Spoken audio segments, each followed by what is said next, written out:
একটা বছরের অপেক্ষার পর মা দুর্গা আবারও এসেছেন। আমরা সবাই মেতে উঠেছি দুর্গা পুজো নিয়ে। আর এই পশ্চিমবঙ্গে আমরা ঠিক যতটা উন্মাদনা আনন্দের সাথে দুর্গা পূজা পালন করি, ঠিক একইভাবে এই সময় ওয়েস্ট বেঙ্গলের বাইরে পালন করা হয় নবরাত্রি।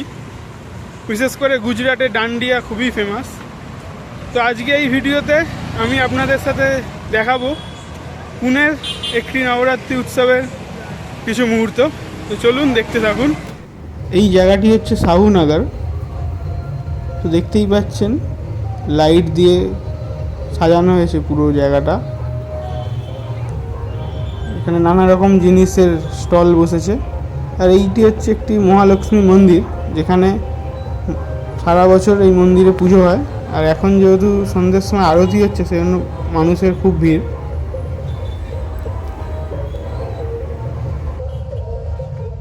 এইরকম রাস্তার দুপাশে নানা রকম জিনিসের স্টল বসেছে। আর এই যেখানে দেখতে পাচ্ছেন মেহেন্দির ছাঁচ, এটা অনেক দিন পরে দেখলাম। এছাড়াও নানা রকম খেলার জিনিস, খাবারের জিনিস, নানা রকম জিনিসের স্টল রাস্তার দুপাশে। আর বেশ অনেক মানুষ আসতে শুরু করেছে এই সন্ধ্যের সময়। এই পাশেই মাঠে পুজোটা হয়েছে। এই যে দেখছেন মাঠের মধ্যে বাচ্চাদের খেলার জন্য মেলা বসেছে। আর সাথে এই যে প্যান্ডেলটি, তো সামনে থেকে প্যান্ডেলটি একটি মন্দিরের আদলে বানানো, সম্ভবত অনেকটা কেদারনাথ মন্দিরের মতো লাগছে। এই যে সামনে একটি এরকম ত্রিশূলও রয়েছে। তো চলুন এবার প্যান্ডেলটির ভেতরে গিয়ে দেখব। এই প্যান্ডেলের ভেতরটা দেখছেন পুরো থার্মোকল দিয়ে দারুণ করে সাজানো। পুরো প্যান্ডেলটার ভেতরে পুরোটাই এরকম থার্মোকলের নানা রকম ডিজাইনের মাধ্যমে খুব সুন্দর করে সাজিয়েছে। এই যে ঠাকুরটি, যেটি পুজো করা হয়েছে এখানে, পুজো মানেই খাওয়া দাওয়া তো মাস্ট। তো দেখতেই পাচ্ছেন এরকম খাবারের নানা রকম দোকানও রয়েছে। তবে এই মহারাষ্ট্রের মানুষেরা পুজোর সময় কোনো রকম ননভেজ খাবার একদমই খায় না। সেখানে যাই খাবার দেখতে পাচ্ছেন সব ভেজ খাবারেরই স্টল। যেখানে সাউথ ইন্ডিয়ান খাবারও পাওয়া যায়, ধোসা, ইডলি, এখানকার যেগুলো খাবারের জন্য পরিচিত সব রকম খাবারের স্টলই এখানে এই যে দূরে দেখতে পাচ্ছেন। এখন আমি চলে এসেছি পাশের আরেকটি মাঠে, যেখানে নবরাত্রি উৎসবের সাথে সাথে ডান্ডিয়াও সেলিব্রেশন হচ্ছে। তো যেটা আমার লাইফে আমি প্রথমবার এক্সপিরিয়েন্স করতে যাব। তো চলুন দেখতে থাকুন পুরো ডান্ডিয়ার এখানে কীভাবে সেলিব্রেট করা হয়। এই যে দূরে দেখতে পাচ্ছেন অনেক মানুষ রয়েছে। পুরো দেখুন মাঠ জুড়ে প্রচুর মানুষের ভিড়। আর এই নবরাত্রির পুরো 9 দিন ধরেই এখানে এই ডান্ডিয়া পালন করা হচ্ছে।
আপনাদের কেমন লাগলো এই নবরাত্রি উৎসব এবং এই ডান্ডিয়া নাচের ভিডিও অবশ্যই কমেন্টে জানান, আর ভালো লাগলে সবার সাথে শেয়ার করে দিন।